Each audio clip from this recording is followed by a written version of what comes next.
하나님의 말씀은 에레미야 34장 12절부터 22절까지입니다. 에레미야 34장 12절. 그러므로 여호와의 말씀이 여호와께로부터 에레미야에게 임하니라. 이르시되 이스라엘 하나님 여호와께서 이와 같이 말씀하시니라.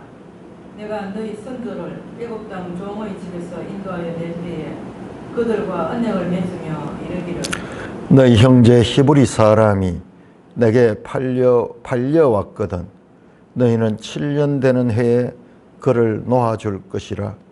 그가 6년 동안 너를 섬겼은즉 그를 놓아 자유롭게 할지니라 하였으나 너희 선조가 내게 순종하지 아니하며 귀를 기울이지도 아니하였나이다. 그러나 너희는 이제 돌이켜 내 눈앞에 바른 일을 행하여 각기 이웃에게 자유를 선포하되 내 이름으로 일컬음을 받는 집에서 내 앞에서 계약을 맺었거늘. 너희가 돌이켜 내 이름을 더럽히고 각기 놓아 그들의 마음대로 자유롭게 하였던 노비를 끌어다가 다시 너희에게 복종시켜 너희의 노비로 삼았도다. 그러므로 여호와께서 이와 같이 말씀하십니다. 너희가 나에게 순종하지 아니하고 각기 형제와 이웃에게 자유를 선포한 것을 실행하지 아니하였은즉 내가 너희를 대적하여 칼과 전염병과 기근에게 자유를 주시리라. 여호와의 말씀이니라. 내가 너희를 세계 여러 나라 가운데에 흩어지게 할 것이니라. 다음 읽어주세요. 송아지를 둘로 쪼개고 그 두 조각 사이로 지나매 내 앞에 언약을 맺었으나 그 말을 실행하지 아니하여 내 계약을 어긴 그들을 곧 송아지 두 조각 사이로 지난 유다 고관들과 예루살렘 고관들과 내시들과 제사장들과 이 땅 모든 백성을 내가 그들의 원수의 손과 그들의 생명을 찾는 자의 손에 넘기리니 그들의 시체가 공중의 새와 땅의 짐승의 먹이가 될 것이며 또 내가 유다 수데기야 왕과 그의 고관들을 그의 원수의 손과 그의 생명을 찾는 자의 손과 너희에게서 떠나간 바벨론 왕의 군대의 손에 넘기리라. 여호와의 말씀이니라. 보라, 내가 그들에게 명령하여 이 성읍에 다시 오게 하리니 그들이 이 성읍을 쳐서 빼앗아 불사를 것이라. 내가 유다의 성읍들을 주민이 없이 처참한 황무지가 되게 하리라. 오 하나님 아버지, 은혜를 감사합니다. 이 하나님 말씀에 놀라운 뜻들을 바르게 깨닫게 하여 주시옵소서. 예수님 이름으로 감사하며 기도드리옵나이다. 아멘. 자, 오늘 이 본문 말씀은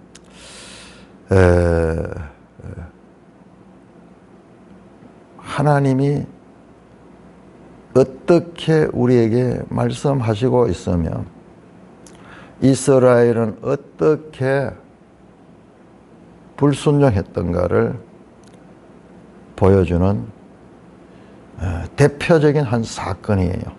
자, 오늘 본문을 보시면은 나오는 내용이 뭐냐 그러면은 하나님께서 이스라엘 백성들과 언약을 맺을 때 언약법을 주셨죠. 율법이죠, 율법. 그래서 율법에서 뭐냐 하면 이스라엘 백성은 같은 동족인 이스라엘이 종으로 삼을 수 없다는 말씀입니다. 여러분, 이 말씀이 어떻게 보면 뭐 당연한 말씀 같이 생각될지 모르지만은요. 여러분, 지금 이 내용이 지금부터 2600년 전 내용이거든요. 우리는 어땠는가 보세요. 우리나라는 불과 200년 전, 150년 전에 어떠했는가. 우리나라는요. 동족을 노예로 삼아서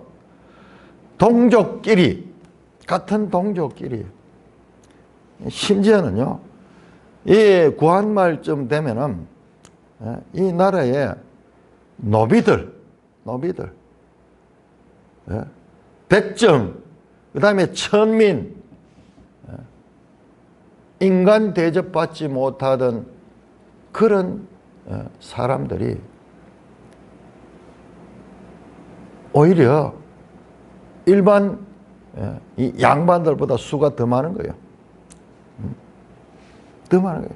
태어나면서부터 종으로 태어나면은 영원히 그 종의 대물림을 받을 수밖에 없고, 백정으로 태어나면 백정으로 살아갈 수가 없고, 그런 것이 이 세상의 현상들입니다. 동족을 거기에 대해서 아무런 가책이나 거기에 대해서 문제를 제시하지 않고 당연히 그런 것처럼, 그렇지만 하나님은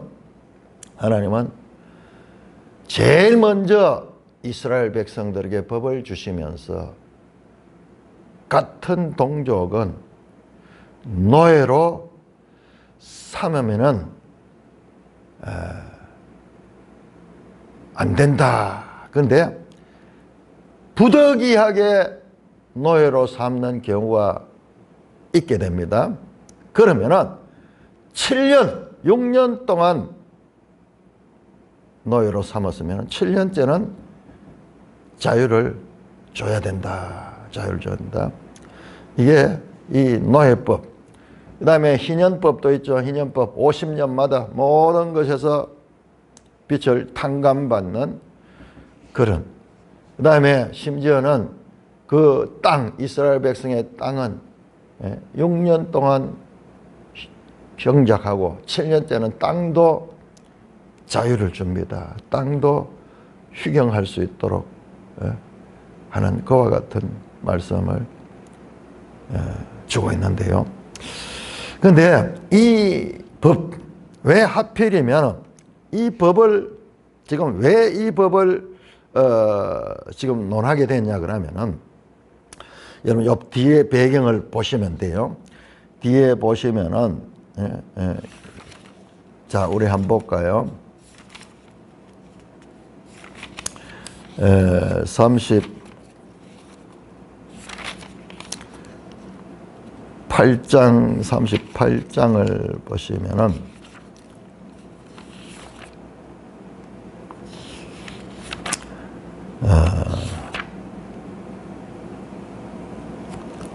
자, 37장 5절을 보시면은 37장 5절을 보시면은 바벨론이 지금 공격해서 예루살렘을 에워싸고 있었는데 37장 5절은 바로의 군대가 애굽에서 나왔다.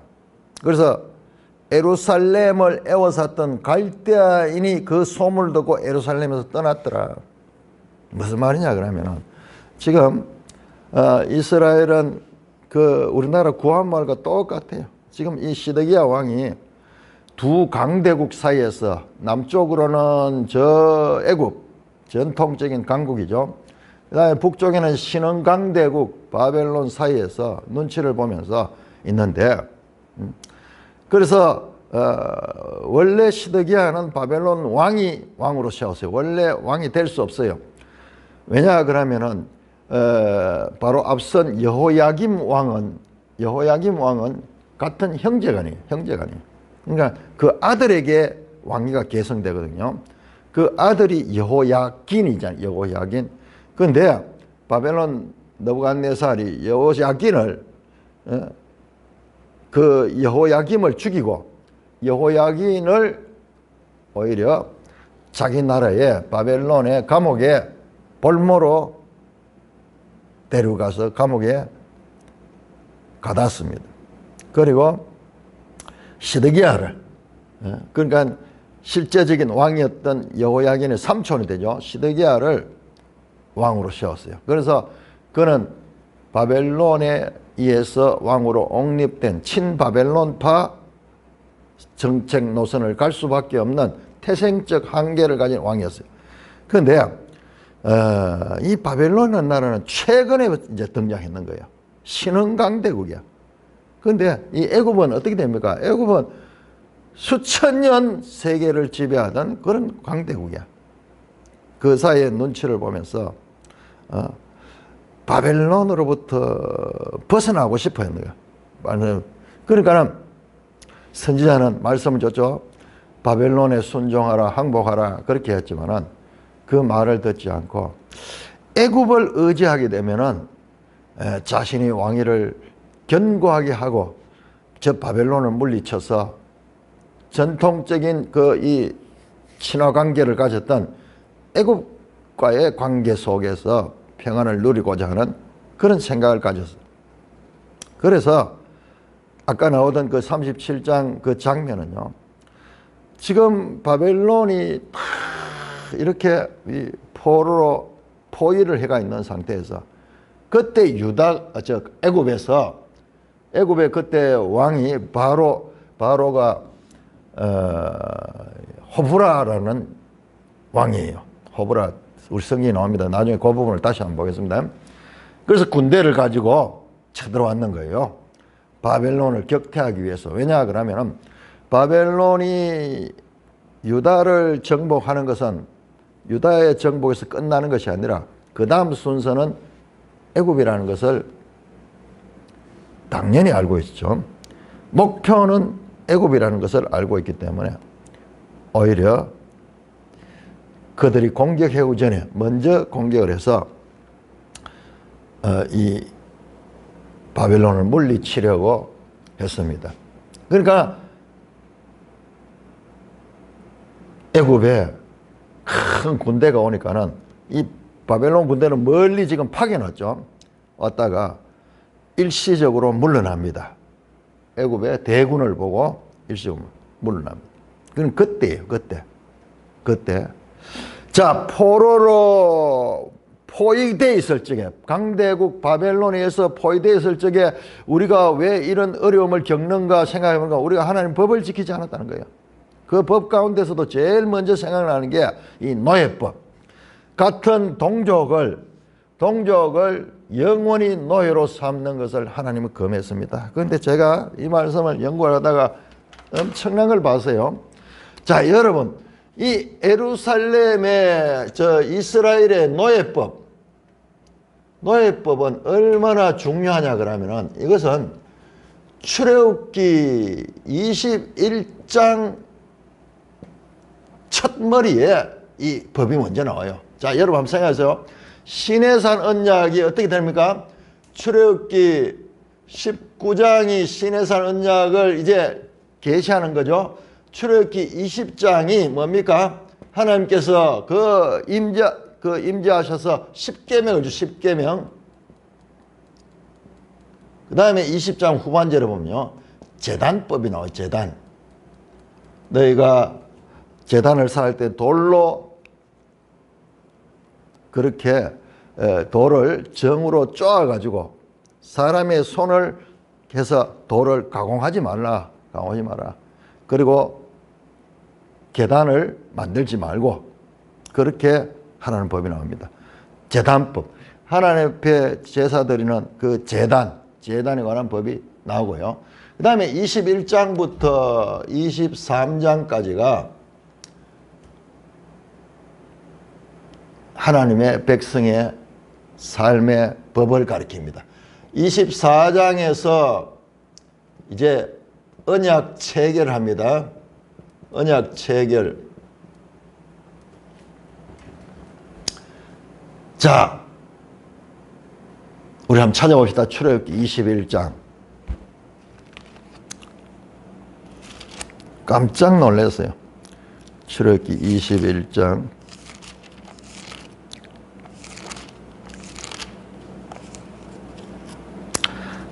자, 20장 보세요. 20장 10계명이 나오죠. 10계명이 나오고 그 다음에 22절에서 25절까지 제단법 나오죠. 제단을 만들 때 돌로 다듬은 돌을 쌓지 마라. 그 다음에 청계로 제단에 오르지 마라. 그 법이 나오고 그 다음에 보세요. 그 다음에 실제 이제 이 백성의 법에 대해서 나오는데 제일 먼저 나오는 게 종에 관한 법이에요. 그 종에 관한 법이 뭐냐? 내가 백성 앞에 세울 법규는 이러하니라. 네가 히브리 종을 사면, 히브리 종은 이스라엘 동족을 이야기하죠. 그는 6해 동안 섬길 것이요 7째 해는 몸값을 물지 않고 나가 자유인이 된다. 히브리 종은 영원한 종이 아니에요. 그가 만일 단신으로 왔으면 단신으로 나가고 장가 들었으면 그의 아내도 함께 나가나. 그런데 본인이 내가 이 종으로 계속 있겠다면은 그 주인과의 좋은 관계에서 그러면은 5절 보세요. 만일 종이 분명히 말하기를 내가 상전과 내 처자를 사랑하니 나가서 자유인이 되지 않겠노라 하면 상전이 그를 데리고 재판장으로 갈 것이요 그를 문이나 문설주 앞으로 데려가서 송곳으로 그 길을 뚫을 것이요 그를 종신토록 그 상. 이와 같은 자원에서 스스로 자신이 그 주인과 그 관계에서 종으로 섬기겠다는 이런 의지가 분명해서 모든 사람이 보는 앞에서 자기가 서원하고 그런 의식을 지키면은 그렇게 할 수 있는 거예요. 여러분 여기 나오는 용어를 한번 보세요. 자유인이 될 것이라 하는 말이죠. 2절에 자유. 그 다음에 5절에도 자유인이 나오죠. 자유인. 그런데 이 자유라는 말을 내가 찾아보니까요. 이게 여기 나오고 또 어디 나오냐가 레이기. 자 여기까지 제일 첫째 나오죠. 종의 법이 나오죠. 자 지금 에레미야서에서 이 법을 가지고 이야기하는 거예요. 자유롭게 할 수 있다. 이건 영원한 종이 될 수가 없는 거예요. 그런데 여러분 보세요. 자, 그 다음에 25장에서 40장까지가 성막 제작이죠. 성막 제작. 중간에 뭐 딴 거 있지만 크게. 자, 성막 제작. 언약을 체결한 다음에 그 언약의 우월적 당사자인 하나님이 머무시는 성막을 제작하고 그 다음에 여기에서 제사들은 제사법을 주죠. 레위기는 계속 이어집니다. 그러니까 레위기는 법이잖아요. 법이니까 이 언약 관계와 연결된 법이에요. 연결된 법입니다. 제사법 주죠. 제사법 또 기타 등등 레위기에 법이 쫙 나옵니다. 자, 우리가 최종적으로 26장에서 뭐가 있습니까? 26장에서 상벌조항이 나왔죠. 상벌조항. 자, 앞에서 말하던 이 법, 그러니까는 이와 같은 이 십계명을 비롯해서 주어진 이와 같은 그 법, 이 이스라엘 시민의 하나님의 백성, 언약 백성으로서의 지켜야 될 삶의 법을 주셨고요. 그 가운데 첫 번째 종의 법이었고, 그 다음에 그 제사법이라든지 제사장법, 그 다음에 절기, 그 다음에 희년법 이런 게 나오죠. 자, 26장이 상벌조항입니다. 자, 앞에서 말한 이 모든 하나님의 법을 지키면은 이 상을 받고 지키지 않으면 벌을 받는다는 내용이 26장입니다. 자, 그러면은 25장 끝이 레위기 25장 끝이 무엇이 되어 있는가 한번 볼까요? 자, 레위기 25장.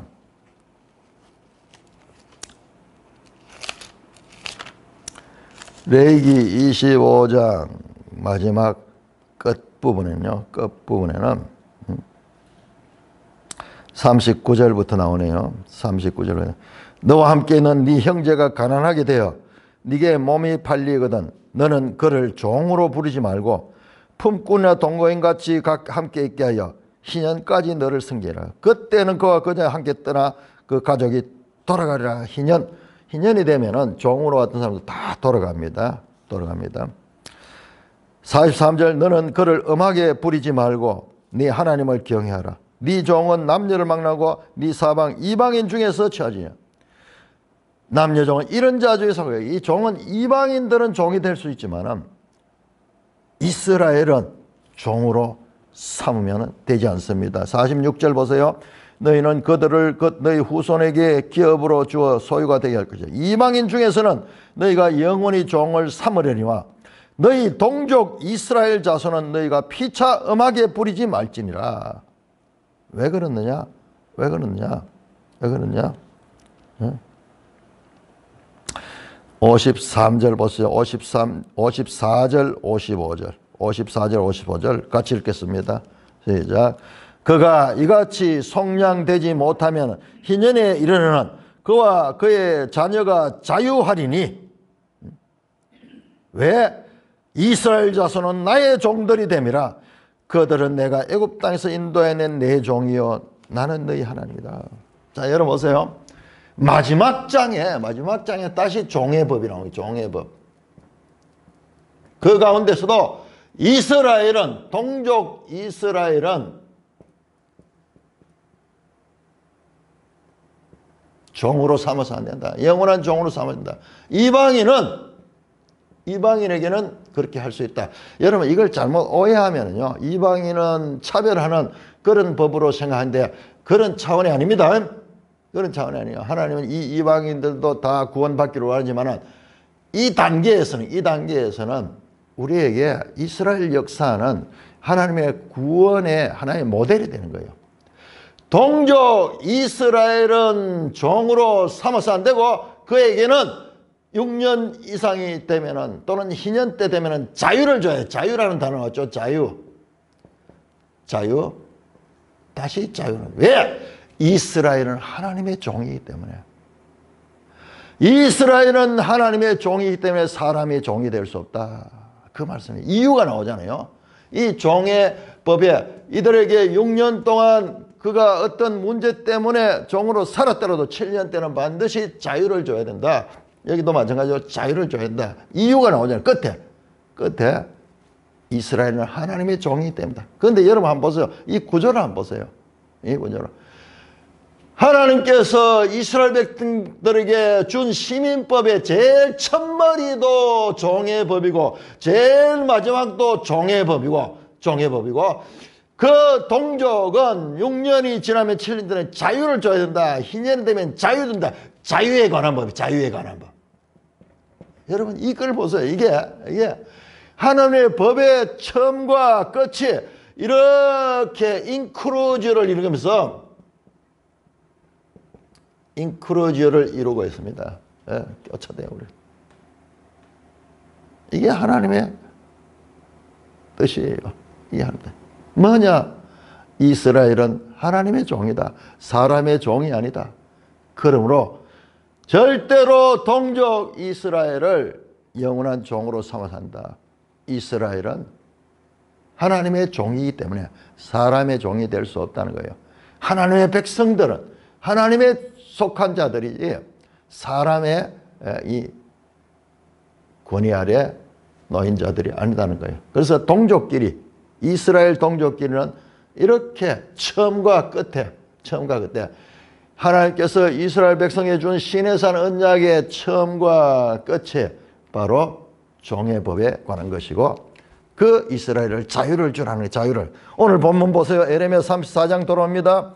자, 자유라는 단어가 얼마나 많이 나온 거죠? 8절 자유, 9절 자유롭게 하고 10절 자유, 10절에 자유 2번 나오고 그 다음에 저 밑으로 내려가서 14절에 자유롭게 하고 15절입니까? 자유 16절도 자유롭게 하고 17절에 자유를 선포하고 18절에도 자유 하나 둘 셋 넷 다섯 여섯 일곱 여덟 아홉 자유라는 단어가 아홉 번. 여러분 하나님은 죄에 종된 인간들을 자유롭게 하시라. 자유롭게 속량해 주시고 모든 죄의 값을 속량하시고 그들을 자유를 주시러 왔어요.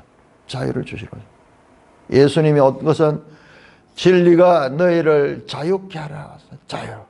이게 하나님의 법이야. 하나님의 법에 이렇게 강조되는 법이야. 그러니까는 지금 보세요. 이 시드기야 왕이 위기를 맞이하니까는 야 우리가 왜 무슨 잘못 때문에 이와 같은 어려움을 당했는가 생각해 보니까는 제일 먼저 생각났던 게 이 종의 법에 이스라엘 백성을 종으로 삼아서는 안 된다고 하나님께서 이렇게 강조해 말했는데 처음과 끝에 이게 그랬는데 우리가 이 법을 지키지 못했구나. 그래서 그들이 회개하면서 그 알고는 그 법을 다시 지키기 시작했는 거예요. 그 법을 지키기 시작했는 겁니다. 10절 보세요.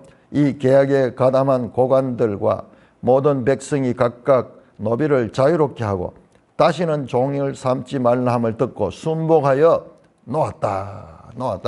그래서 자유를 줬어요. 이스라엘 종들을 자유를 줬다가. 그런데 그 후에 11절에 후에 그들이 뜻이 변하여 자유를 주었던 노비들을 다시 데리고 다시 와서 종으로 삼는 거예요. 자, 이게 왜 그러느냐? 이유가 나와요. 아까 봤죠? 바벨론 군대가 애워싸고 있을 적에 이 하나님 앞에 부르짖며 자신들의 잘못을 회개하면서 자신들의 잘못이 이 동족의 종으로 삼아서 자유를 주지 않는 문제구나. 그래서 그들이 다 대표들이 모여가지고 우리가 이 하나님의 법을 지키자 그랬는 거예요. 그런데 애굽이 올라오니까는 바벨론이 도망가 버렸어. 이 작전상 후퇴했어요. 상황이 잘 풀려서 어려우니까는 하나님의 법을 찾았는데 상황이 잘 풀리니까는 우리가 그렇게 할 필요 뭐 있노? 이게 애국 군대가 우리를 도와줬다. 그러면서 종이 있다가 없으니까 얼마나 불편한지 모르겠어. 자, 그 법은 무효로 시키고 다시 종들을 해방시켜줬던 자유를 찾아서 갔던 사람들을 다시 종으로 삼았다는 말이잖아요. 다시 노비로 삼았더라. 12절입니다. 그러므로 여호와의 말씀이 여호와께로부터 에레미야이니라. 자, 이런 상황을 보고 자기들이 좀 어려울 때는 하나님의 법을 지키고 조금이라도 상황이 좋아지니까는 법을 무시해버리고 다시 그들이 지켰던 그 법까지도 무효시키고 다시 그 종들을 잡아와서 노비로 삼아버리는 거예요. 이게 세상 나라에 하는 것과 똑같이 하나님의 나라, 하나님의 종들이 세상 나라의 다른 가나안이나 다른 세상의 이 제도를 그대로 따라가는 거예요. 그러니까 하나님께서 가슴 아픈 거예요. 자, 보세요. 여기 아주 중요한 내용이 나오는데 이스라엘 하나님 여호와께서 이와 같이 말씀하시라. 내가 너희 선조를 애굽 땅 종의 집에 인도할 때 그들과 언약을 맺음이 이르기를 너희 형제 히브리 사람이 내게 팔려왔거든 너희는 7년 된 해에 그를 놓아줄 것이며 그가 6년 동안 널 승해서 그를 놓아 자유롭게 할지라 하니라. 이 말씀하는 게 출애굽기 제일 처음에 했던 이 법. 그리고 여기서 말씀했던 이 법을 이야기하면서 하나님께서 말씀하는 너희 선조가 내게 순종하지 아니하며 귀를 기울이다니라. 그런데 이 법을 줬는데 지금까지 그 이스라엘 조상들이 이 출애굽 때 이 조상들이 출애굽 1세대들부터 시작해서 그 이후로 오늘날 이스라엘 역사의 마지막 약 900년간 약 900년이 지나온 동안 이 법을 지키지 않았는 거예요. 너희 선조가 내게 순종하지 않았다. 여러분 거기 선조가 순종하지 않았다가 두 번 나오죠. 13절 그 다음에 14절이죠. 14절에도 너희 선조가 순종하자. 자, 지금 내가 왜 지금 자, 이것도 거대한 스케일에서 보니까는 이게 보이죠. 자, 하나님의 심정을 우리가 성경을 통해서 이렇게 이해할 수 있는 거예요. 자, 그러면은 자, 여기 선조라는 말이 나왔죠. 선조. 이걸 주의하게 봐야 돼요. 이 선조가 나오는.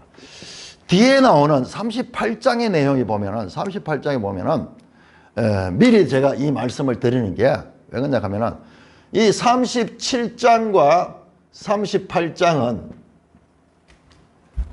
다릅니다. 34장과 35장이네요. 34장과 35장. 제가 지금 자 34장 그 다음에 35장 나오거든요. 35장은 레갑 족속에 대한 이야기 나옵니다. 자, 여기에는 34장은 이스라엘 이야기죠. 이스라엘 선조 이야기예요. 선조 이야기. 이스라엘 선조들이 그랬고 지금도 그렇고 이 하나님의 법을 이렇게 무시하고 지키지 않을 뿐만 아니라 지켰다가도 상황이 좋아지니까는 그 법을 다시 어겨버리는 하나님의 법에 대해서 너무나 경홀하고 너무나 불순종하는 이스라엘 모습을 보여주는 거예요. 그런데 여기에 보면 35장이면 레갑 족속의 선조 이야기가 나요. 자, 이 두 개 사이에는 시간적으로 달라요. 이게 달라요. 자, 35장은 보시면은 35장은 여호야김 때거든요. 여호야김. 배경이 여호야김. 자, 이거는 시드기야거든요. 시드기야. 여러분, 시드기야는 더 나중이에요. 시간적으로 보면. 시드기야는 BC 597년에서 586년까지거든요. 여호야김은 BC 609년에서 597년까지 이렇게 돼요. 이렇게 돼요. 그 순서가 시간적으로 안 맞는 게 34장이 나중이고 35장이 더 가까운 거예요. 시간 순서로. 현재로 보면은 이게 지금 최근의 일이고 이거는 더 오래된 일이야. 순서가 계속 먼 데서 가까운 데로 이래 가야 되는데 가까운 데 끼 먼저 나왔다가 다시 먼 데 끼 나오니까 이 에레미야서를 연구한 학자들이 참 혼란스러운 거예요. 야, 이 에레미야가 참 뭐 시간적으로도 왔다 갔다 하고 막 그러고 그래서 혼란스러운 걸 느끼는데 제가요 그런 것이 왜 그러면 시간을 바꾸면서까지도 이렇게 했는가를 이유를 알게 됐어요. 바로 이게 뭐냐? 선조 이야기, 선조. 자, 요거를 한번 기억만 하세요. 이건 본문에 가서 보도록 하고. 자, 레갑 족속의 선조들의 믿음과 그 다음에 이스라엘 족속의 선조들의 믿음을 대비하고 있는 거예요. 자, 그러면서 그 선조와 그 후손들 되는 이 시드기야 왕 때 이 사람들이 하나님이 얼마나 가슴 아파하는 15절 보세요. 너희는 돌이켜 내 눈앞에 바른 일을 행하여 각기 이웃에게 자유를 선포하되 내 이름으로 일컫는 내 집에서 내 앞에서 계약을 맺으면 너희가 이 하나님의 법을 지키겠다고 하면서 성전에서 계약을 맺고 이렇게 했거늘 이제 16절 너희가 돌이켜 내 이름을 더럽히고 각기 노아 그들의 마음대로 자유롭게 하였던 노비를 끌어다가 다시 너희에게 복종시켜 너희 노비를 삼았다. 너희 조상과 너희들이 이렇게 하나님의 말씀을 소홀히 하고 불순종하고 하나님의 말씀을 너희 생각대로 마음대로 경홀히 생각했다는 거예요. 그래서 35장에는 레갑 족속은 그렇지 않다. 그 선조의 말, 사람의 말조차도 그들은 철저하게 지켜서 술도 먹지 않고 그 다음에 이 장막 생활하면서 그 선조가 명령하는 그 명령을 따라가 지금까지 그들은 지키고 있는데 너희들은 하나님의 백성이라 하면서 불과 1, 2년도 못 돼가지고 다시 애굽이 쳐들어오니까는 그래서 둘러싸던 바벨론이 후퇴를 하니까는 야 하나님이 우리를 도우셨다 그러면서 그러면은 하나님의 법을 더 지켜야 될 텐데 다시 현실적으로 노예 제도를 다시 복귀했는 이거 하나님 보시기에 얼마나 가슴 아픈 이거는 이스라엘이 얼마나 하나님의 법에 불순종하는지 보세요. 우리 구절을 봤잖아요. 이 하나님의 신의 산 언약의 법의 첫 대가리와 그 그리고 그 마지막 레위기 25장 그 마지막 부분에 히브리 종에 관한 규례를 법들 가운데서 제일 우두머리 되는 이 법을 그들이 이렇게 무시하니까 나머지는 말할 것도 없는 거죠. 17절입니다. 그러므로 여호와께서 이같이 말하니 너희가 나에게 순종하지 않고 각기 형제와 이웃에게 자유를 선포한 것을 실행하지 않았으며 내가 너희를 대적하여 칼과 기근과 전염의 자유를 주리라. 역설적으로요. 칼과 기근과 전염병에게 자유를 주리라. 내가 자유를 선포한 것을 너희가 지키지 않았으므로 내가 칼과 기근과 전염병에게 자유를 주리라. 이 말은요, 이 칼과 기근과 전염병이 너희를 마음대로 너희를 지배하도록 할 것이라는 말. 언어가 있어가지고 아주 재미있는 표현이죠. 재미있는 거예요. 그래서 여호와의 말씀에 내가 너희를 세계 여러 나라 가운데 흩어지게 할 것이며 송아지를 둘로 쪼개고 그 조각 사이를 지나서 이 이야기 뭡니까? 이게 저 언약 맺는 거예요. 언약 맺을 때에 이렇게 종의 법을 지키겠다고 그렇게 백성의 대표들부터 시작해서 다 보세요. 19절에 송아지 두 조각 사이로 지나갔다. 유다 고관들과 예루살렘 고관과 내시들과 제사장들과 이 땅 모든 백성을 지금 송아지 사이로 건너가는 건요. 이 창세기 15장에 아브라함이 하나님과 언약을 맺을 적에 나왔던 그 장이에요. 송아지를 쪼개고 그 사이로 지나가는 것은 내가 만약 이 언약을 지키지 않으면 이 송아지처럼 갈라져서 죽어도 할 말이 없다는 그와 같은 계약적 형식이에요. 계약이. 그렇게 해놓고는 그것도 유다의 고관들과 예루살렘 고관들과 내시들과 제사장들이다. 이 땅 모든 백성. 내가 그들의 원수의 손과 그들의 생명을 찾는 소년에게 그들이 시체가 공중에 씌어 하나님의 언약에 대해서 이렇게 소홀히 했기 때문에 하나님이 그들을 형벌한다고 말씀합니다. 그래서 21절 내가 유다의 시드기야 왕과 그의 고관들과 그의 원수들의 손과 그의 생명을 찾는 자의 손과 너희를 떠나간 바벨론 왕의 군대의 손에 넘기라. 자, 일시적으로 바벨론이 떠나갔죠. 그 바벨론이 돌아와서 너희들을 공격하고 너희들을 지배하게 될 것이다. 보라 22절 여호와의 말씀이니라. 보라 내가 그들에게 명령하여 이 성읍을 다시 오게 하느니. 바벨론이 후퇴한 것 같지만은 다시 오게 하라. 그 와서 이 성을 빼앗아 불살할 겁니다. 내가 유다 성읍에 주민이 없이 처참한 항무지가 되게 사람도 없고 짐승도 없는 처참한 항무지가 되게 할 것이라는 말씀입니다. 자, 이 성읍을 불사르는 이야기, 이게 52장에 가면요 실제로 나옵니다. 예루살렘이 다 불타버립니다. BC 586년 바벨론은 멸망은 바벨론 당자들뿐만 아니라 그 당대 사람들뿐만 아니라 그를 선조들부터 내려오던 불순종에 관한 하나님의 심판이다. 자, 이것이 지금 기억이 남아있을 적에 35장으로 넘어갑니다. 그래야지 이 말씀이 방금 이야기했듯이 34장과 35장은 시간적으로 앞뒤가 맞지 않는데 논리적으로 어떻게 이런 구성이 됐는가, 그러면서 성경에 이 대해서 의문을 가진 사람들이 있어. 이 편집상의 실수다 뭐 그런 사람인데, 제가 봤을 때 말씀드렸더니, 자, 이스라엘의 선조들과 이스라엘 현재 백성들이 어떻게 했는가, 그 다음에 레갑 족속의 선조들과 그 현재 레갑 족속이 어떻게 이스라엘과 차이가 나는가를 보여주기 때문에 이 34장 35장 연속해서 읽어야지 그 뜻을 제대로 압니다. 자, 35장 1절 유다의 요시야 왕의 아들 여호야김 때 여호와께로부터 말씀이 에рем에게 임하여 이르시되, 레갑 사람들의 집에 가서 그들에게 말하고 그들을 여호와의 집 한 방으로 데려다가 포도주를 마시게 하라 하신다.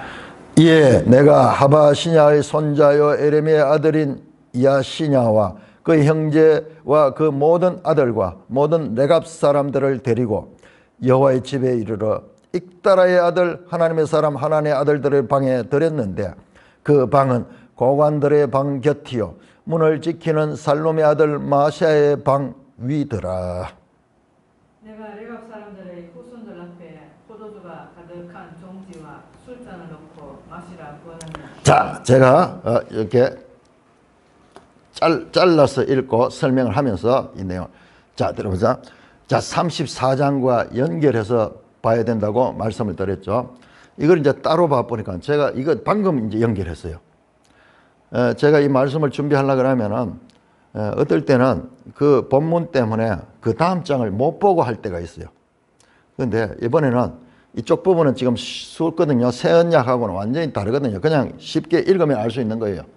그래서 근데 여기에서는 연속성이 중요해. 연속성이 서로 연결해서 보니 그렇게 보니까는 딱 보였어요. 보였는데 자, 뭐냐 그러면은 지금 시간적으로 보세요. 여호야김 때죠. 여호야김은 BC 609년에서 598년까지 왕이 있습니다.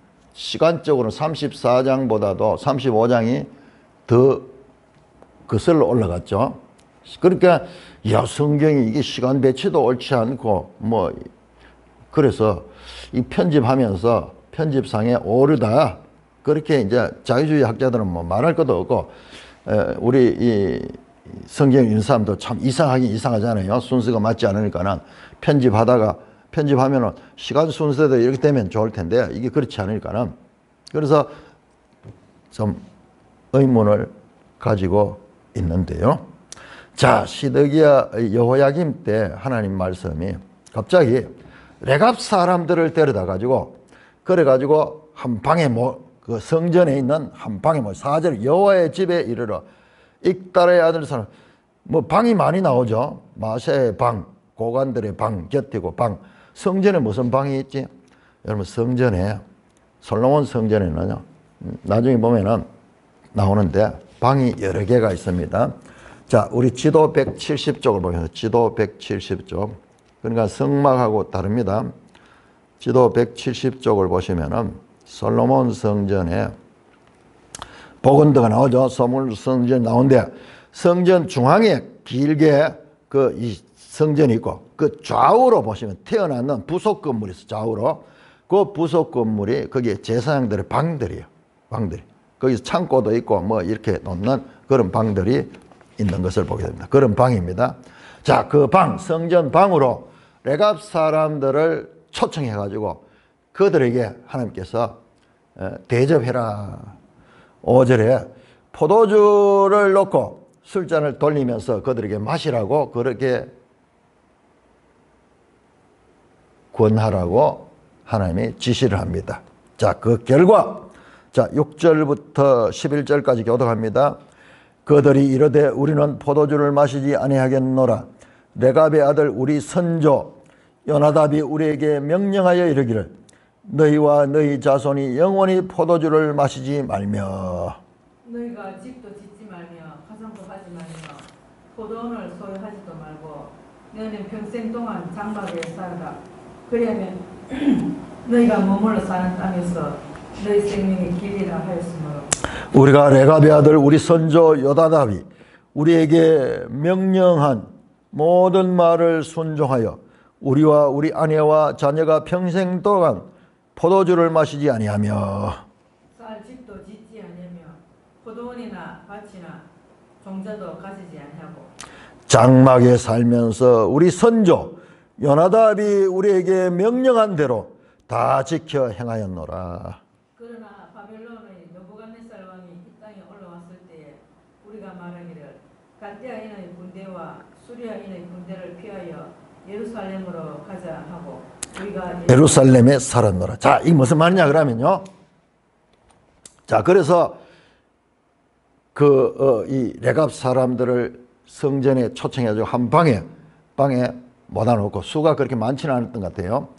다 모아놓고 포도주를 전하니까 아주 좋은 포도주를 전하니까는 그들이 우리는 포도주를 마시지 않겠다 하는 거예요. 왜? 이유를 설명하는데 레갑의 아들 우리 선조 요나답이 이 레갑 족속은요 그슬 올라가면 저 겐 족속과 겐 족속 누구예요? 모세의 장인 이드로 그쪽이 이 미디안 계통의 겐 족속이죠. 이들은 이방인 같아요. 이방인들. 근데 그 레갑의 아들 우리 선조 요나답, 그러니까 레갑이라는 그 이 조상의 그 아들 대표적인 그 인물이 요나답이야. 요나답이 어디에 나오냐 그러면은 열왕기하 10장 15절에 보면 에후가 이 등장하면서 에후와 같이 동맹을 맺는 그런 내용이 나와요. 이방인이지만은 그런 인물인데 이제 그 사람들이요. 그런데 이 선조 요나답이 우리에게 명령했기를 포도주를 마시지 마라. 너희와 너희 자손은 영원히 포도주를 마시지 마라. 그 조상이 그렇게 명령했는 거예요. 뿐만 아니라 집도 짓지 말며 파종도 하지 말며 포도원을 소유하지도 말며 평생 동안 장막에 살아. 이 뭐냐 그러면 유목민 생활을 하라는 거예요. 가난한 사람들은 정착해서 농사 짓고 집도 짓고 그렇게 이 해마다 씨를 심고 그렇게 해서 파종하고 그렇게 생활하죠. 질서를 따라서 안정된 생활을 할 수 있도록 농경 생활을 이야기하죠. 그런데 이 말은 농경 생활을 하지 말고 유목 생활을 하는 거예요. 그러면서 포도주를 마시지 말라는 거예요. 여러분 이쪽 지역에는 포도주가 음료수 같이 그렇게 사용될 정도로 물이 좀 사정이 안 좋고 포도가 풍성한 곳이에요. 그러니까는 이거는 아주 극도의 이 극기적인 그와 같은 삶을 살아가는 거예요. 그냥 이 땅에 살면서 이 땅의 기쁨과 즐거움을 누리지 말고 그냥 이 땅에서 나그네처럼 그렇게 살아가는 말입니다. 자, 여러분 오해하면 안 됩니다. 자, 하나님께서는 이 레갑 자손들에게 하는 이것이 하나님의 백성으로서의 삶을 가리키는 게 아니라 이들이 그 조상되는 그 선조, 아까는 어쩌? 이스라엘의 선조와 달리 레갑의 선조들은 어떻게 했는가? 그 명령을 지금까지 지키고 있는 거예요. 지금까지 지키는. 그런데 왜 지금은 예루살렘에 있었냐 그러면은 이 바벨론이 쳐들어오면서 이 유다 지역을 다 정복해 갈 적에 그들도 유다 광야에서 생활했는데 이 전쟁을 피해 가지고 일시적으로 예루살렘 도성에 와서 여기에서 머물고 있는 거예요. 아마 여기서도 장막에서 머물렀을지도 몰라요. 일시적으로 여기 있지. 부득이하게 우리가 이 유목 생활을 안 하고 여기 피신 전쟁을 피해 가지고 여기 있는 거지. 실제로 우리는 끝까지 우리 선조 요나답 레갑 족속의 그 요나답의 말을 우리는 지킬 것이다. 지킬 것이다. 그와 같이 말씀하는 거예요. 일시적으로 예루살렘 피해 있었다. 하나님께서는 이들은 광야 생활하기 때문에 유대인들 몰라요. 이들 존재도. 그런데 거슬러 올라가면 그 조상 때부터 좋은 관계를 유지했죠. 그래서 이건 겐족속은 이들로부터 시작해가지고 쭉 계속 연결되죠. 그리고 우리 출애굽할 때도 보면은 자기 처남하고도 관계를 가지고 이렇게 하는 것 계속 겐족속과 함께 했던 걸 봤죠. 자, 그래서 이들의 이 태도, 그 선조 요나답이 명령했는 그 명령을 아직도 그 명령을 철저히 지키는 그 사건을 이제 보게 하는 거예요. 그 다음에 이제 하나님 말씀합니다. 자, 하나님 말씀합니다. 자, 그때 12절부터 17절까지 그때 여호와의 말씀이 에레미야에게 임하여 이르시되 만군의 여호와 이스라엘 하나님께서 이와 같이 말씀하시는 너는 가서 유다 사람들과 예루살렘 주민에게 이르라 너희가 내 말을 들으며 교훈을 받지 아니하겠느냐 여호와의 말씀이니라. 14절 읽어주세요. 레갑의 아들 요나답이 그의 자손에게 포도주를 마시지 말라 한 그 명령을 실행되도다. 그들은 그 선조의 명령을 순종하여 오늘까지 마시지 아니하거늘 내가 너희에게 말하고 끊임없이 말하여도 너희는 내게 순종하지 아니하도다. 자, 지금 하나님이 말씀하시는 걸 보세요. 바로 그거잖아요. 레갑 족속과 이스라엘을 대조하면서 얼마나 이스라엘이 불순종하는가. 사람의 말에도 그 선조의 말을 그렇게 철저히 지키는 레갑 족속과 이스라엘은 하나님이 말씀해도 그 말씀해도 그렇게 듣지 않고 끊임없이 말하여도 너희는 순종하자. 내가 내 종 모든 선지자를 너희에게 보내고 끊임없이 보내며 이러기를 너희는 이제 각기 악한 길에서 돌이켜 행위를 고치고 다른 신을 따라 그들을 섬기지 말라. 그리하면 너희는 내가 너희와 너희 선조에게 준 이 땅에서 살리라 하여도 너희가 귀를 기울이지 아니하며 순종하지 아니하였느니라. 레갑의 아들 요나답의 자손은 그의 선조가 그들에게 명령한 그 명령을 지켜 행하나 이 백성은 내게 순종하지 아니하도다. 그러므로 만군의 여호와 이스라엘의 하나님이 여호와께서 이와 같이 말씀하시나 보라 내가 유다와 예루살렘의 모든 주민에게 내가 그들에 대하여 선포한 모든 재앙을 내리니 이는 내가 그들에게 말해도 듣지 아니하고 불러도 대답하지 아니함이라 하셨다 하라. 자, 여기까지 봅니다. 보세요. 지금 레갑 족속을 불러와 가지고 그들의 삶을 확인하게 한 것은 그들과 하나님의 백성 이스라엘이 대조하는 거예요. 얼마나 그들은 사람의 조상의 말도 이렇게 철저하게 순종한데 이스라엘은 하나님께서 이렇게 끊임없이 선지자를 보내서 말씀해도 불순종했다.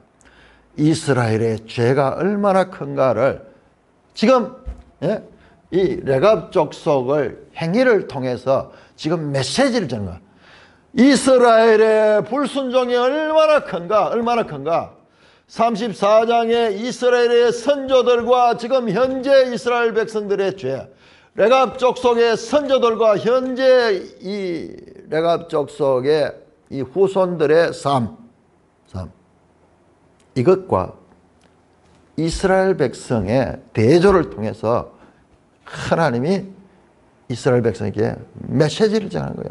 선명하게 드러나잖아요. 선명하게.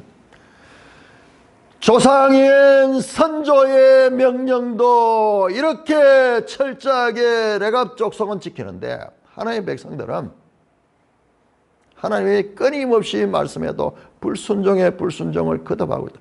그들의 죄가 무엇인가? 그들이 얼마나